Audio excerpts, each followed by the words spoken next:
Robin and Robin, the fitness challenge. Robin's taking the challenge, so are you ready to join in with her? Tomorrow on Good Morning America.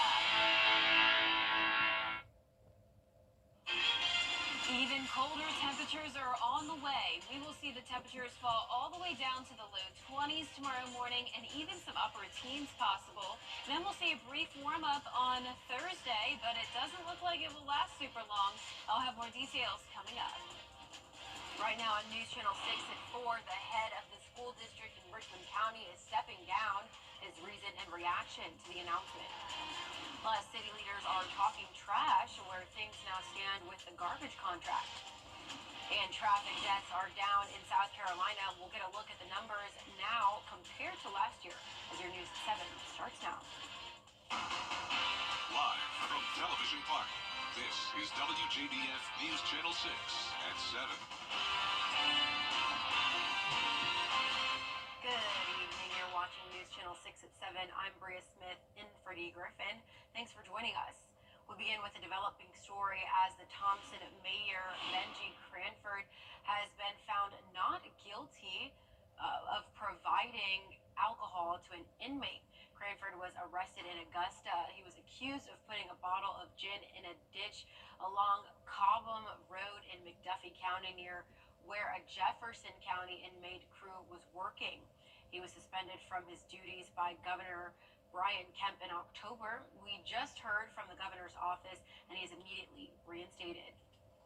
We want to first begin with a check of our weather with Chief Meteorologist Jenna Petracci. And Jenna, it is a cold night. Yeah, I am dreading going out there, Bria. I mean, temperatures are plummeting quickly now that the sun has set. You can see here on our Terry Lambert Hyundai Skyview cam in Swainsboro, it is a dry night, and our flag is not blowing at all. And that means the winds are calm, so therefore the temperatures are going to be able to drop off very quickly. This morning we started out below freezing, but not as bad as it has been over the past few days. We were at least at the 30-degree mark. High of 47 though, so we were nearly 20 degrees below average with temperatures in the 40s across the entire board. Right now we're in the 30s everywhere in the CSRA. Thompson at 37, 34 in Augusta, Aiken already at the freezing mark at the 7 o'clock hour, and same temperature down in Sylvania, 39 in Wrightsville, 37 in Edgefield, Sandersville at 38.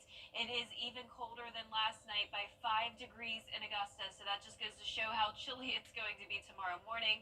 Dew points are in the 20s, so we do have this dry air mass with high pressure overhead. That is driving in a northwest wind, and this cold air from Canada is sinking down into the southern part of the United States.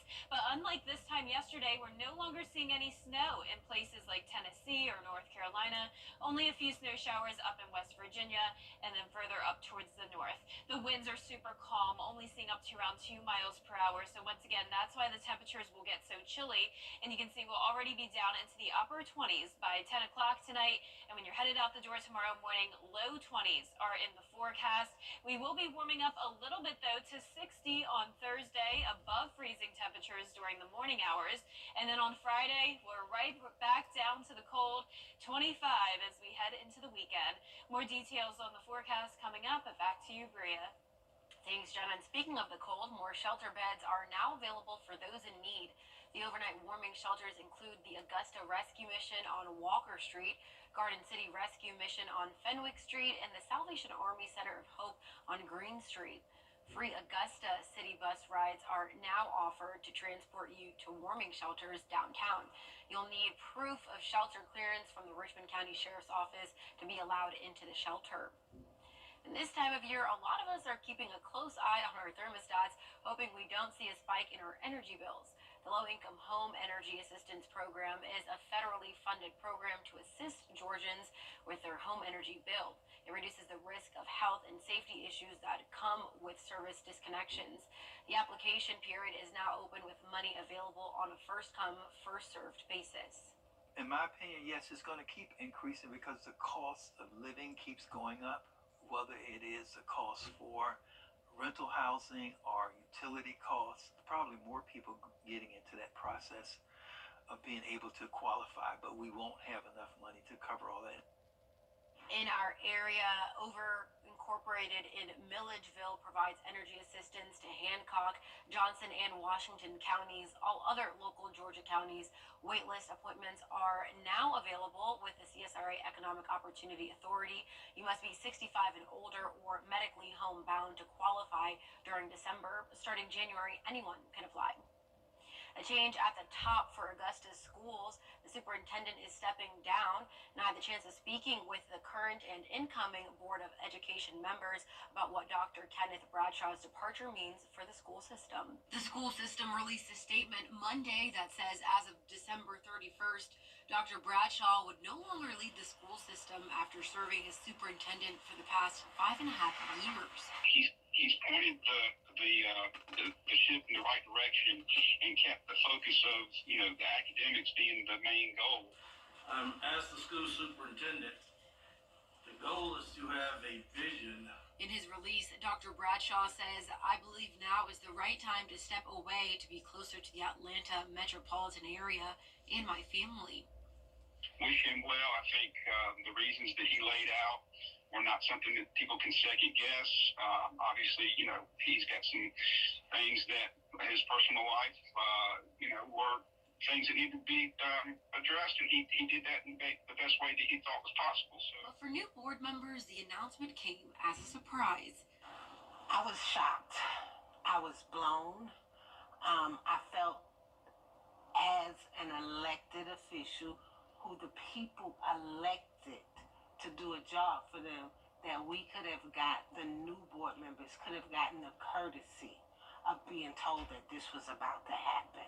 District 8-elect Mary Jane Abbott shares she was also shocked and found out once the release was made public, but is grateful for his work and is hopeful for a new superintendent.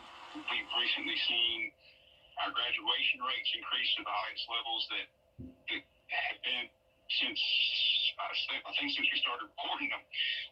We've seen standardized test scores increase. He got us peeking over the top of the barrel. We haven't had anyone that was able to do that thus far. He brought in a lot of great people to do great things here. I seen the movement. With him being gone now, I feel like we set back 15 years. Under Bradshaw's leadership, RCSS achieved the highest graduation rate in its history and collaborated with Columbia County to create the Junior Achievement Discovery Center. The board will select the next superintendent and will keep you posted as the process moves along. In Augusta, and some Augusta leaders are preparing to kick the can down the road on garbage service.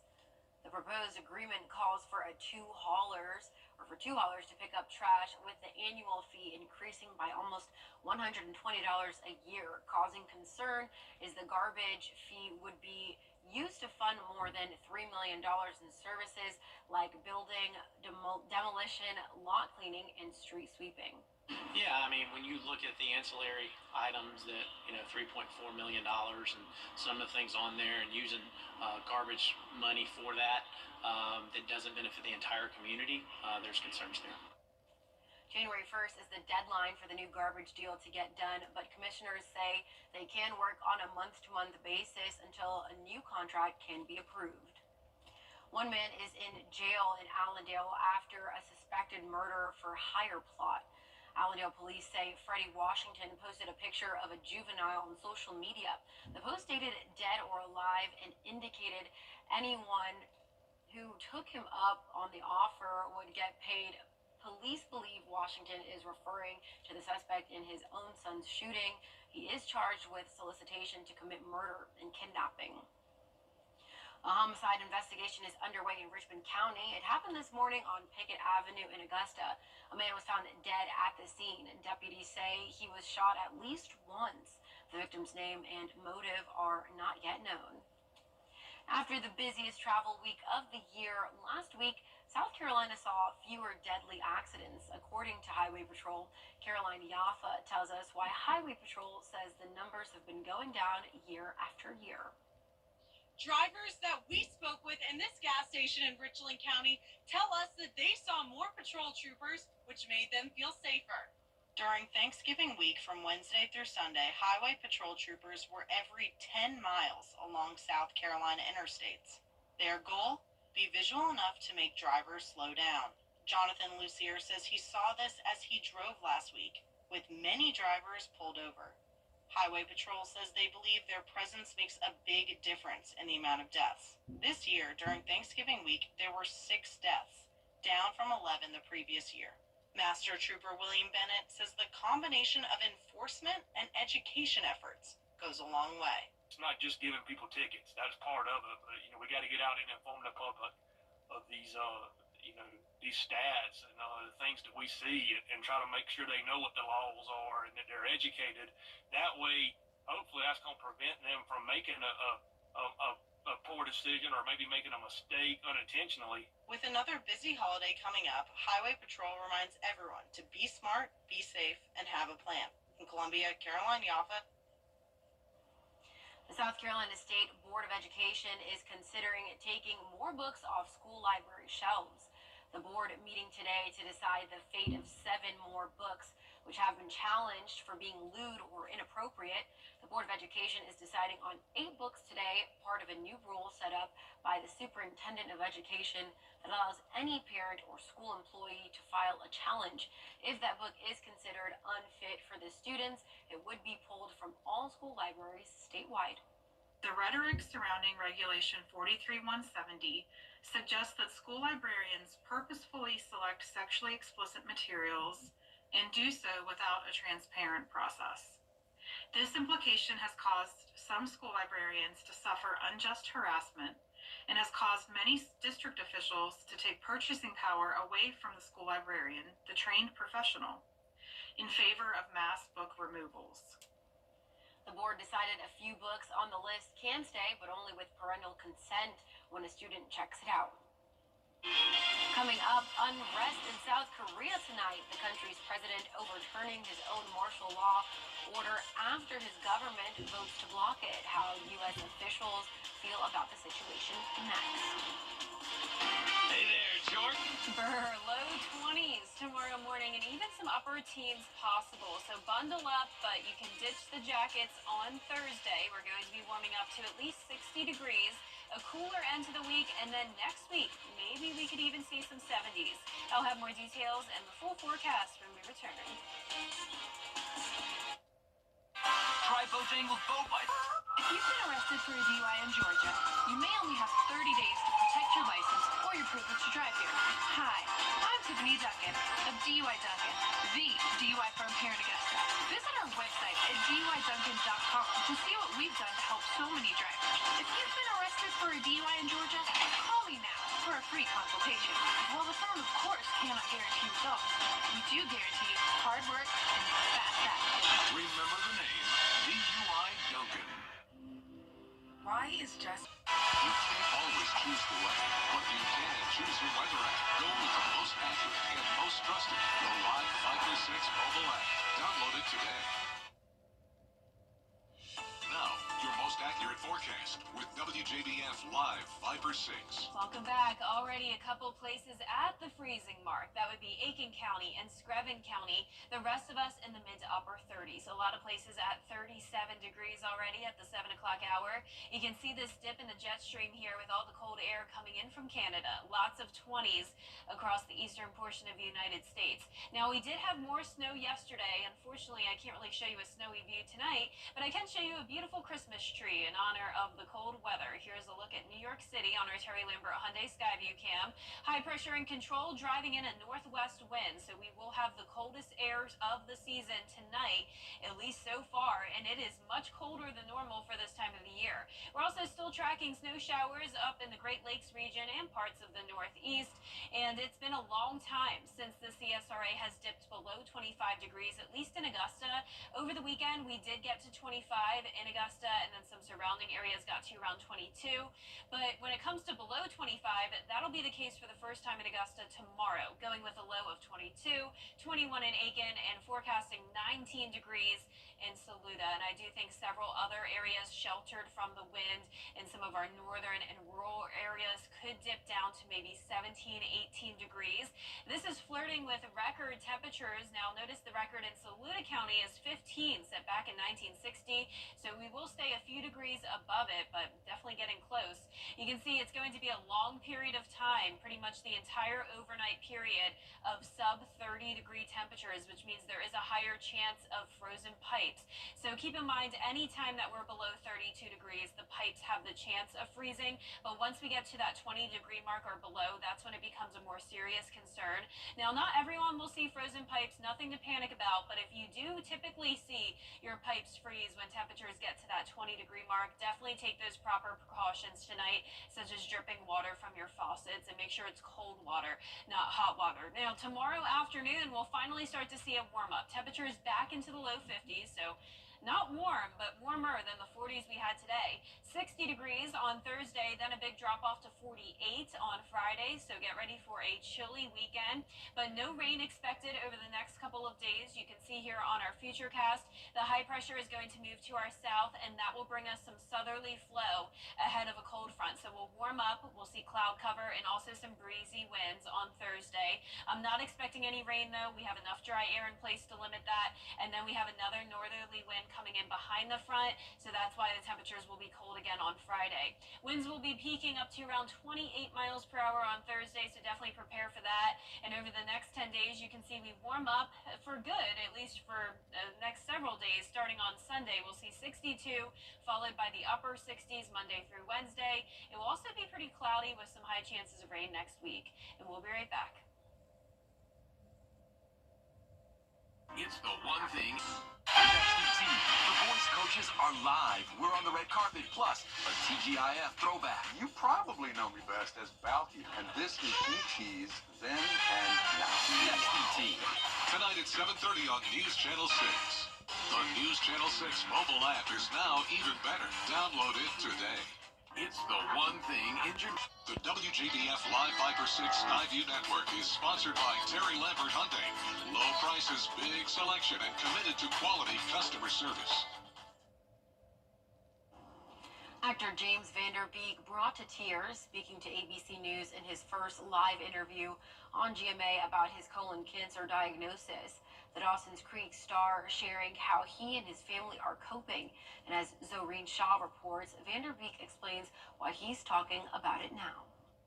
Actor James Van Der Beek opening up about getting a diagnosis he hadn't imagined, colon cancer. It felt like a nightmare, honestly, at first, that I couldn't quite wake up from. The 47-year-old actor, perhaps best known for his starring role on the 90s TV show Dawson's Creek, telling GMA's Robin Roberts the diagnosis came as a shock. He thought he was in great shape and eating healthy. He said he immediately tried to approach cancer with hope for the future. As soon as I got diagnosed, I knew, all right, this is going to add many happy years to my life. I'm going to make changes that I never would have made otherwise, that I'm going to look back on in 30 years and say, thank God this happened.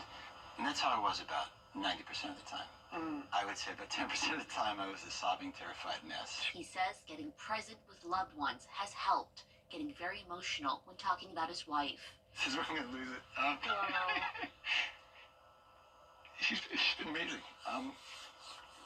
She's really taught me what unconditional love is.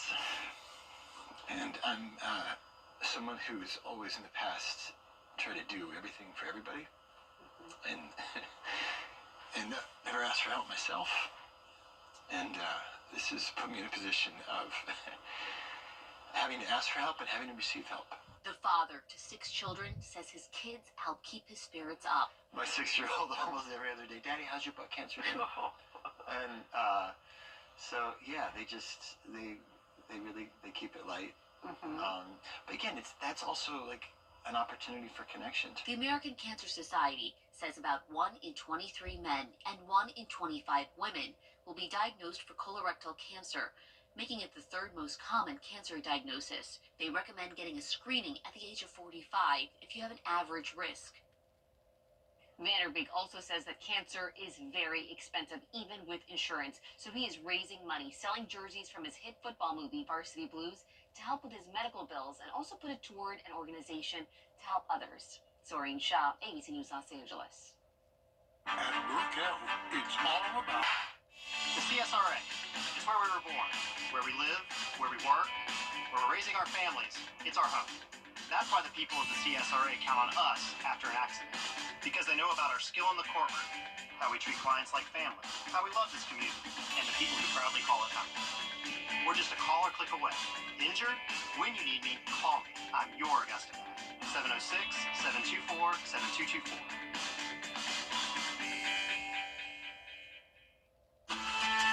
I'm Leanna. This is my new home. After running through college, buying a home was the right option for me. Security Federal made it so easy. They handled everything on the financing side. I had all the time I needed to just focus on buying the house, finding the house. Buying a home has always been a goal of mine, and I'm really thankful to Security Federal for making that possible.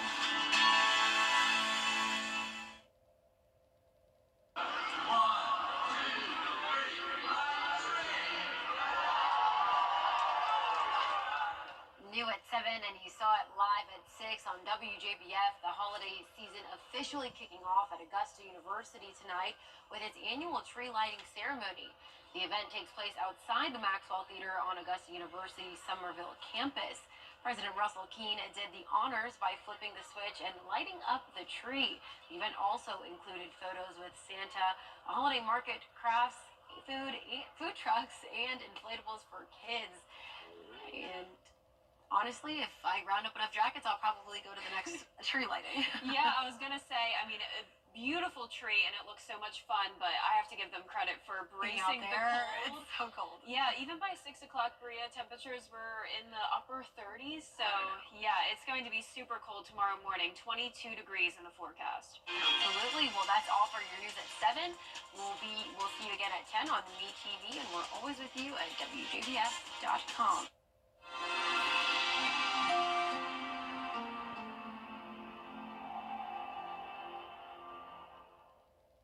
For too many children in our community, hunger isn't just a feeling, it's a daily reality. Before Hurricane Helene hit, our area was already experiencing the highest level of food insecurity we've seen in 15 years. With 1 in 4 children in our community facing hunger, programs like our backpack program bring hope to families in need. Visit goldenharvest.org to donate now, because every child deserves a full plate, not an empty stomach. Life is complicated.